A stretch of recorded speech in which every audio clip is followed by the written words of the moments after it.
Siniraan na yung ganyang kapatid. Tuluyan ang siniraan yung ating Pangulong Bongbong Marcos dahil sa kakakampi niya kay Sara Duterte.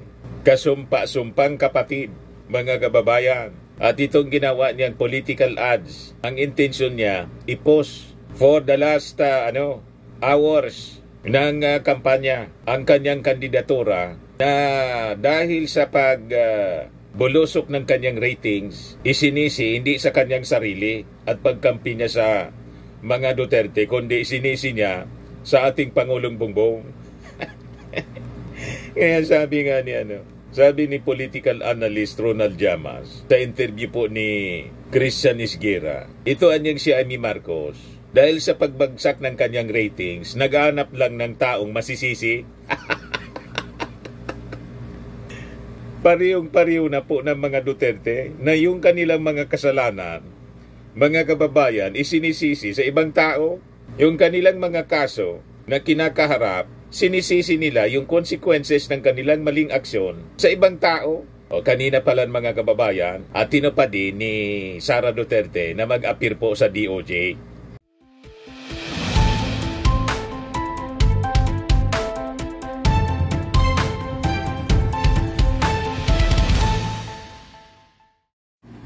May bagong advertisement mga kababayan si Amy Marcos. Tuluyan na niyang pinagkanulo yung kanyang pamilya. Sabi ni Amy Marcos doon sa kanyang latest na political ads, hindi daw mga kababayan Marcos ang namamahala, nagpapatakbo ngayon ng gobyerno, kundi Romualdez Araneta. Nagududa ko mga kababayan, yung puting ahas ni Maharlika mga kababayan, si Amy Marcos mismo. Kasi kung ano yung mga propaganda ni Maharlika laban sa ating Pangulong Bongbong Marcos, yun ngayon ang sinasabi ni Amy Marcos. Ang nagpapatakbo daw, hindi man Marcos, kundi Romualdez Araneta. Ganon katindi. Lalo mga kababayan, inilubog ni Amy Marcos yung kanyang sarili. Ako tingin ko po, tuluyan na itong matatalo at never na itong mananalo sa national position. Kasi pag natalo siya sa pagkasenador ngayon, dahil sa kanyang mga pinagagawa, kasumpa-sumpa po ang ginagawa ni Amy Marcos ngayon, di na siya magkakaulit. Pag natalo na pong senador, tuloy-tuloy na yan. Tapos na yung kanyang ambisyon na maging presidente or vice-presidente in the future. Babalik na lang siya sa Ilocos. Yan kung tanggapin pa siya sa Ilocos, mag-migrate na siya sa Davao. But before natin pag-usapan yung bagong advertisement ni Amy Marcos mga kababayan, ngayon lang, kapi-play lang niya mga kababayan. Dito muna tayo sa medyo pampagaan ng ating pakiramdam. Joke time portion muna po tayo. Padala po ni Mudang Ana. May isang babae, may po siya, may goiter po, medyo palaki ng palaki, kaya nagbakasakali, hindi man sa doktor magpa-check up, kundi pumuntang albularyo. Kasi magaling daw yung albularyo na ang pangalan po Jose. So nagpagamot ng kanyang goiter, dinasala ng albularyo at tinapala ng kung ano-ano yung goiter niya. Tapos nag-orasyon. Then afterwards, nang umuwi, napansin ng pasyente, yung kanyang goiter lumubog, lumiit. Siyempre, tuwan-tuwa yung pasyente. After 2 days po, nawala yung bukol dito. Kaya lang napansin ng pasyente po, may umusling bukol dito sa batok niya.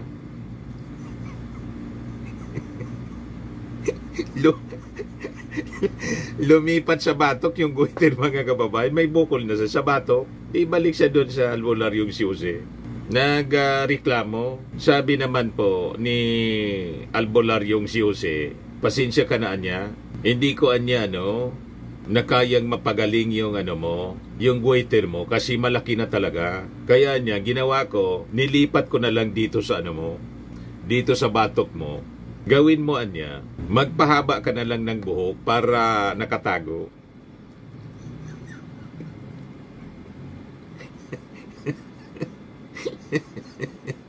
May solusyon pa rin. Magaling talagang albularyo. Nawala yung goiter po dito sa lalamunan. Lumipat naman sa batok. Anyway, joke man lang po. Matik na, 200 pesos. Kasali ka na rin sa ating monthly draw. Pag nabunot yung pangalan mo, 5,000 pesos yung cash prize. Pag hindi, qualified ka pa rin sa grand draw natin sa December. 10,000 pesos na yung cash prize. Yung mga gustong sumali po sa ating joke time, padala lang po kayo, mag-message kayo sa Dante Maravillas Vlog at saka sa Dante Maravillas Facebook account natin. Ngayon, kung napasaya kayo at napagaan ang inyong pakiramdam sa ating mga jokes, i-share naman po ninyo sa iba yung ating video. Click subscribe kung hindi pa po kayo nakasubscribe para yung mga topics natin dito, mapanood po ninyo, hindi kayo malinlang. Di ba? Nagkalat po yung mga fake news. O ngayon, sa Lunes na po yung ating pinakang hihintay na midterm elections. Kaya yung aking pakiusap po sa inyo, paulit-ulit lang. Number 1 po sa balota, pagka-senador, Ben Abalos. Huwag na kay Amy po, Ben Abalos. Sa mga magsasaka, ito lang. Number 1, papalakasin ko ang kapangyarihan ng NFA. Kasi tinanggal ito ng rice tarification. Isipin mo, kung minsan baksak ang presyo, kawawa ka, di magsasaka. Pero kung meron kang NFA na may sapat na pondo na siya na bibili sa iyo at siya na rin magbebenta open kasi hindi lang pwede ibenta, nakalagay ito sa batas, iimbak lamang nila. Factory, in terms of calamity, they can only sell it if there is a rice emergency. Tatanggalin natin yun. Isipin nyo, sabi nga ni Sir Kiko, kung libo-libong truck, buong Pilipinas, walang ginawa kundi bumili ng bigas sa mga magsasaka at binibenta mismo direkta sa mga tao. Naku po, masaya na magsasaka, masaya yung mga bibili dahil nakakabura sila. Hindi ba? Napakasimple. Let's just empower the NFA at yan ang gagawin ko. I will amend the rice tarification.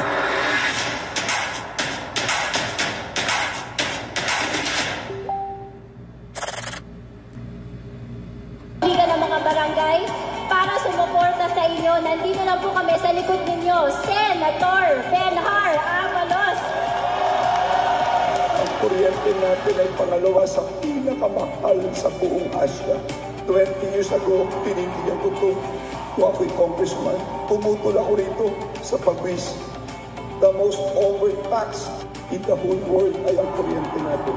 Yan ang una ko'y pampay para bumaba ang kuryente, tumami negosyo, tumami trabaho, at tumaang ang buhay ng bawat Pilipino.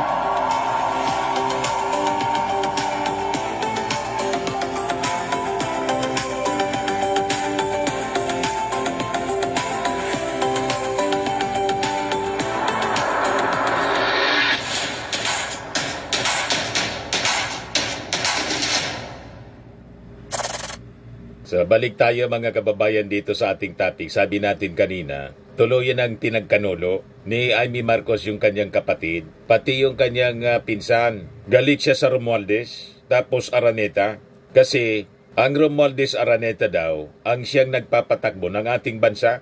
The same with the narrative ni Maharlika po, na ang ating Pangulo na tinatawag niyang kuting under ng kanyang asawang si First Lady Lisa Marcos, na siyang yun ang nagpapatakbo ng ating bansa. So, si Amy Marcos naniniwala sa propaganda ni Maharlika, lumalabas na ganon. Pero I think iba po ang katotohanan dito. Baka nga po, tama ang duda natin. Ever since yung mga naglilik na mga kung ano-anong kwento, ang source ng information ni Maharlika, si Amy,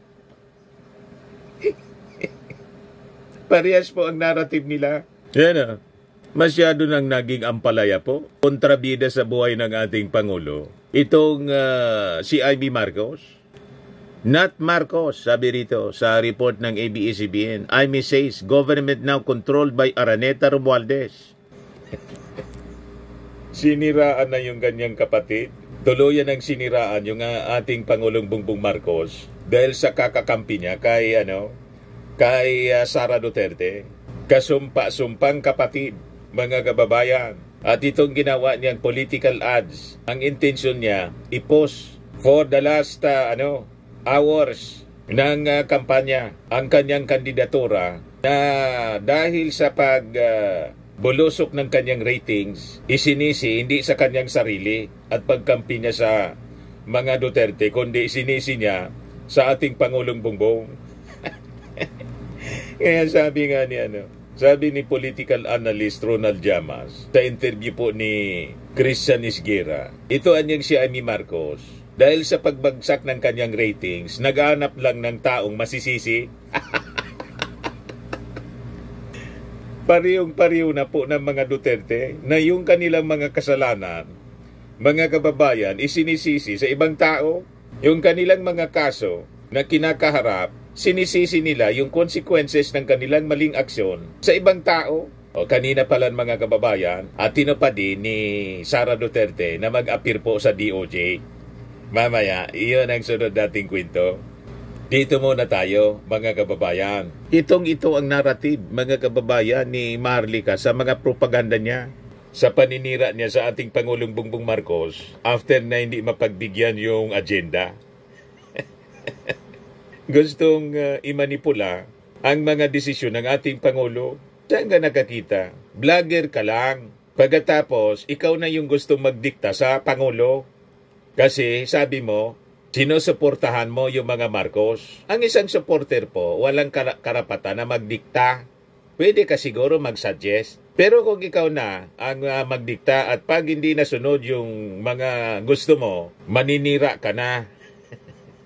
Yan mga kababayan ang gawain ng isang masamang tao at manipulator. That is no mga kababayan sa ating sa isang matinong society. Hindi dapat pinapahintulutan ng ganyang uri ng pag-uugali. Ito, sabi rito, ang gobyerno ngayon ay hindi Marcos. Ang gobyerno ngayon ay Romualdez at Araneta, sabi niya po sa kanyang political advertisement. An apparent swipe at her cousin Martin Romualdez and sister-in-law First Lady Lisa Araneta Marcos.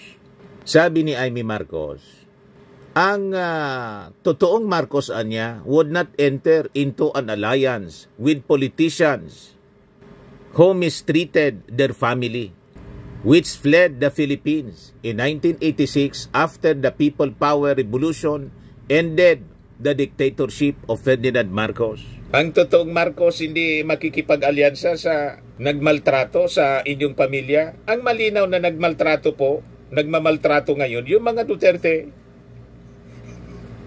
Yung pagbantaan, yung inyong tatay, napatay na, dinisrespect niya, desecration of the dead ang tawag. Gustong ipahukay ni Sara at itapon sa West Philippine Sea. Anong tawag mo doon kung hindi pagmaltrato? Pagkatapos, yan ang kakampi mo. Anong tawag mo sa isang vice-presidente na nagbanta na papatayin ang iyong kapatid, First Lady at saka si Martin Romualdez na kadugo mo? Yung mga Duterte, si Sara Duterte, hindi mo man kadugo. Pero kumampi ka sa kanila. Ini-imagine ni Sarang pugutan ng ulo yung iyong kapatid. Kinampian mo at wala kang sinasabi. Anong tawag mo doon? Lumalabas, ikaw ang hindi totoong Marcos, baka totoo yung chismis. na kumakalat sa social media na ang tatay mo hindi man Marcos. Pati ako tuloy, nagdududa na. Kasi pinagkanulo mo ang sarili mong kapatid. Hindi dapat yan gawain ng isang totoong Marcos na mas kumampi sa nagmaltrato sa inyong pamilya at sa iyong kapatid. Itong mga pinagsasabi ni Amy Marcos, bumubuelta tulad ng mga statements ni Digong at ni Sara. Bumubuelta sa kanilang sarili. You see? Ang minimin mo siguro, yung mga makabayan, hindi man nakikipag-alyado sa mga makabayan, black, kasi sila yung nag-impeach kay Sara, nag-sponsor ng impeachment. Kung ang minimin mo naman, yung mga dilawan, kasi nakipagtulungan na, dapat nga matuwa ka sa ugali ng iyong kapatid, kasi hindi siya namimersonal. Right now, yung mga dilawan, nagbago na ng ihip ng hangin. Hindi na sila masyadong kritikal sa ating Pangulo. At kung sila ay mga komento, criticism, objective ang kanilang criticism. Walang mga pagbabanta sa buhay. Kasi, pag nandyan ka sa, sa oposisyon, hindi man kailangang magkasakitan, physical harm, magbanta ng physical harm. Pwede naman na daanin sa pag-uusap at mga argumento, but never resort to physical harm. Pero yung kaibigan mo na tinitindigan mo, dinikitan mo Amy Marcos. Nangontrata na daw siya, no joke. Kaya nga siya nag-attend ngayon ng preliminary investigation ng DOJ dahil sa kanyang kaso na sinampa ng NBI, inciting to sedition at yung pag-threaten sa ating Pangulong Bongbong na yung kapatid sa yung kinakainis na hipag na si Lisa Marcos at yung kadugo mo, pinsang buo na si Martin Romualdez na ngayon pinagkakanulo mo.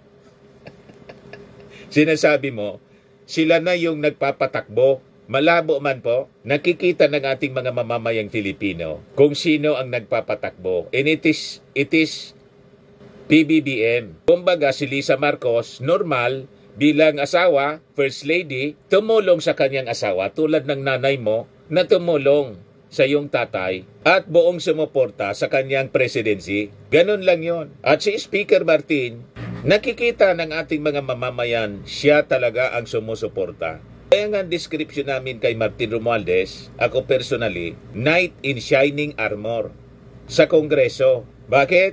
Tingnan ninyo, mga kababayan, may nag-attempt sa mga barkada, supporter ni Digong, si Cardema, nag-file ng impeachment.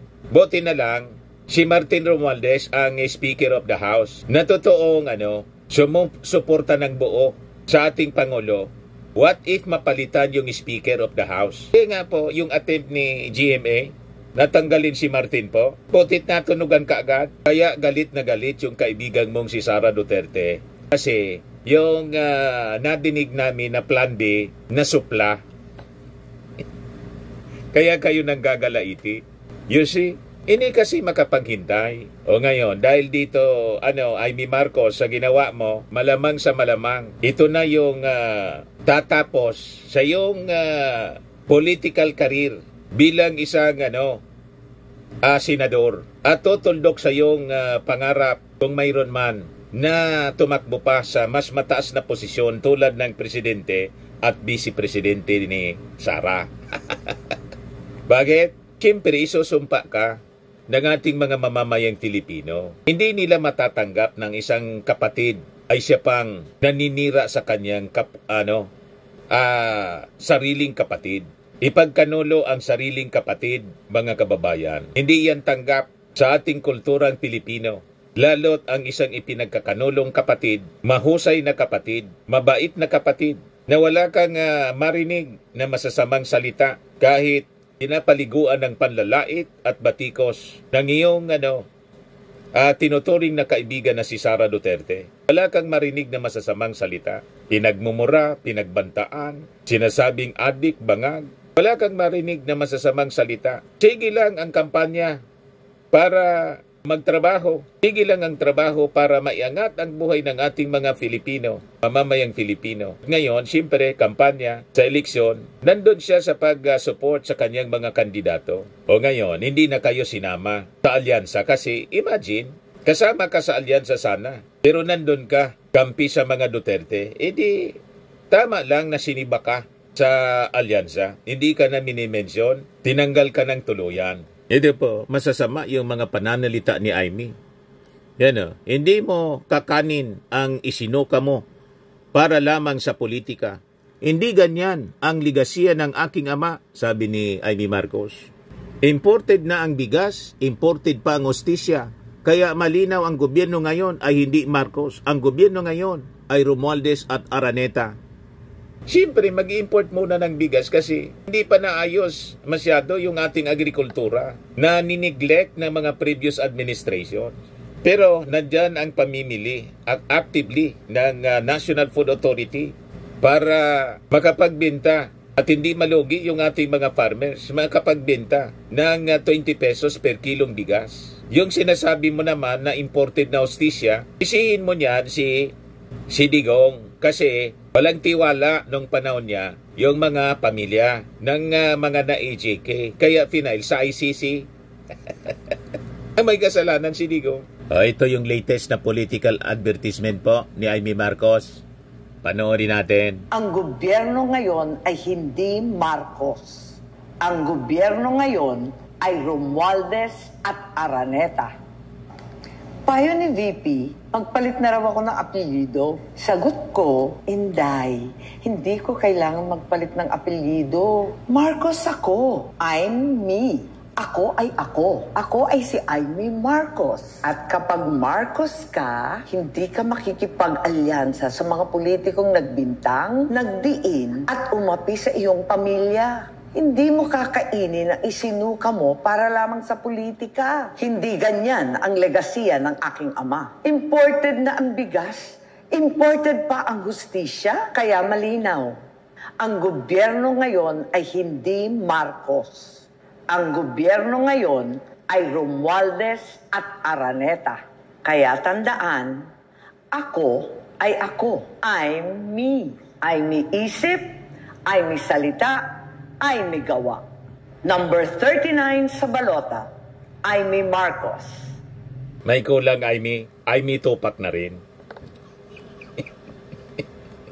Kasi kung wala kang tupak, hindi mo yan gagawin. Ipagkanulo mo sarili mong kapatid, sarili mong pamilya. At pati yung Romualdez na pinsang buo mo, nanay mo Romualdez, pagkatapos ganyan ka umasta. So tama lang si Sara nang sabihin, palitan mo na yung apelyido mo. Kasi dumikit ka sa mga Duterte. Siguro kung buhay pa yung tatay mo, baka kinastigo ka na noon.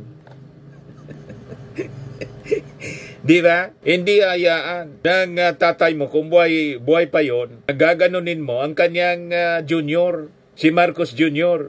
Malamang sa malamang. Baka pinalayas ka pa ng tatay mo.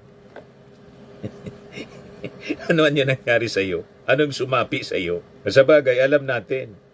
Ang sumanib kay Amy, yung espiritu ng kadiliman. Kaya nga po, ayun na, kaitim na siya. Matindi yung impluensya ng espiritu ng kadiliman. Kaya nga tinawag na prophets. Ayan sabi ni Chis Escudero, huwag maniwalaan yan sa mga propeta ng kadiliman. Nung Semana Santa, sinisabi ni Amy Marcos sa hindi na ginagamit ngayon yung advertisement na yun kasi nag-backfire sa kanila. Binalot na daw ng kadiliman yung ating bansa. Ngayon, ang akala ni Amy Marcos sa paggawa nitong last political ads niya na ipi-play hanggang bukas. Hanggang bukas na lang po yung kampanya. Pag Sunday, bawal na po, tahimik na. Ang akala niya, ipo-post up niya ang kanyang kandidatura, lalo mong nilubog yung pagkatao mo. Pinakita mo lang, Amy Marcos, kung gaano nakasama ng iyong pag-ugali. Walang kapatawaran yan na ginagawa mo, Amy Marcos. Sa mga Marcos supporters na nagmamahal sa iyong tatay at kay Marcos Jr., tuluyan ka ng isusumpa. At malamang ang mga susunod na mga national leaders na Marcos, hindi manggagaling sa lahi mo. Di ba? Hindi manggagaling sa pamilya mo, kundi sa pamilya ng kapatid mo. Kasi yung pamilya ng kapatid mo, si Marcos Jr., matitino. Kaya yung damit mo, bagay sa'yo, black sheep ka. Tama? O ngayon, yung best friend niyang si Sara Duterte na nagbantang papatayin, yung kanyang kapatid, pumunta na po kanina sa Department of Justice. Ito yung balita. We expect due process, sabi ni Sara Duterte.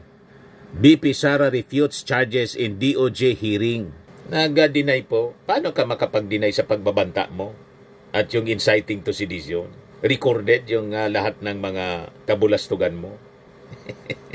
Yan, mga pangiti-ngiti niya. Hindi man yan totoo po, mga kababayan, na masaya siya. Minamaskara, mga kababayan ni Sara Duterte, ang totoo niyang damdamin.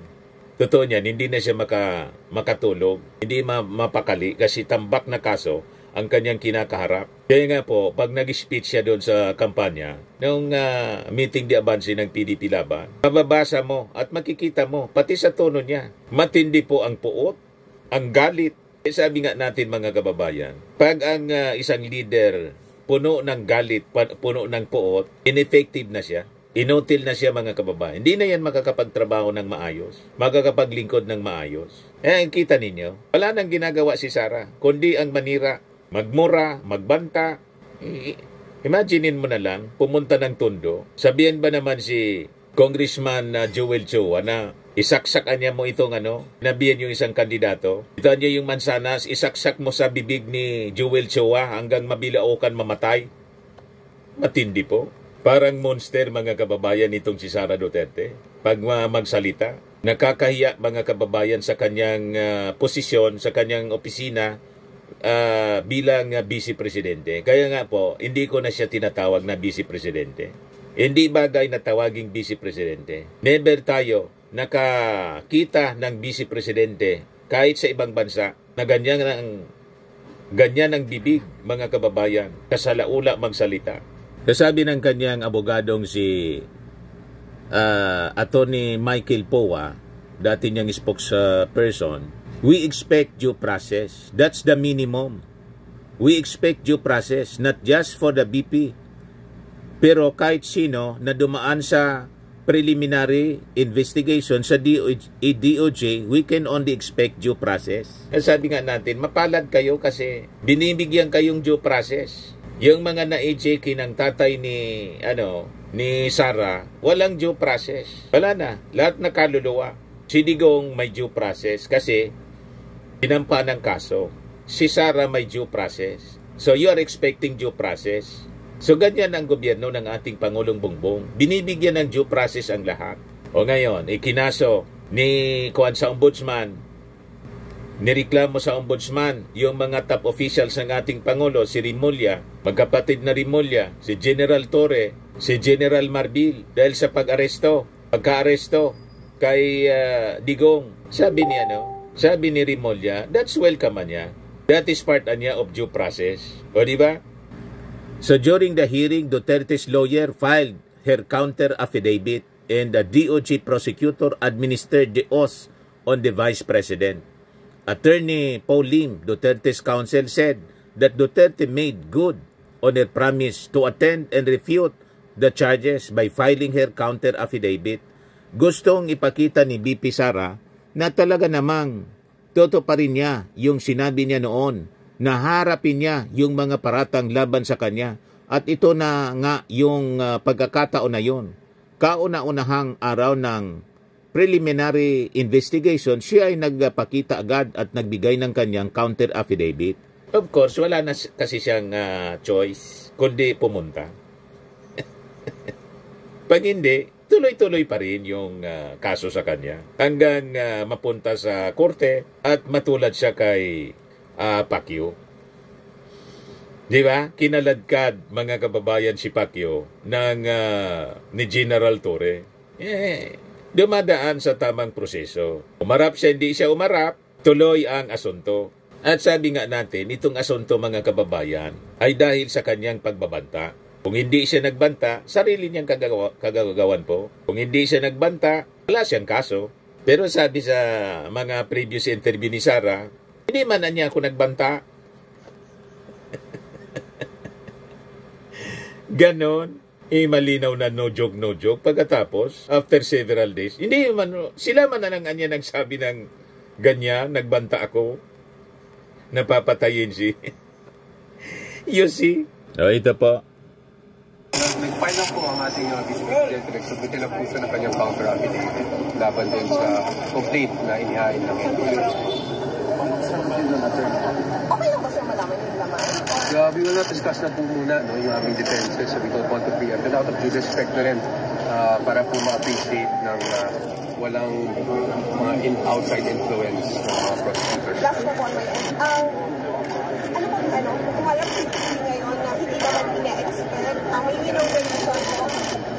Consistent lang naman po ang ating Vice President. Parati naman po niya sinasabi noon na haharapin naman talaga niya sa mga tamang venue, yung mga binabatong mga accusations laban sa kanya, which ginawa niya today. Kailangan talaga niyang harapin. Wala siyang choice kundi harapin po ang lahat ng mga kaso na sinampa sa kanya dahil sa kanyang mga pinagagawa na pagbabanta. At itong ating programa mga kababayan, atid sa inyo nitong ating mga sponsors. Firmax Firming and Lifting Cream. Pinapay po sa mga pulses in affected area. Mainam po ito sa mga pains at paninigas ng mga kaso-kasuan. Ito sa mukha naman yung application, anti-aging, Automax po siya. Ito ay Glow 60 mga kababayan.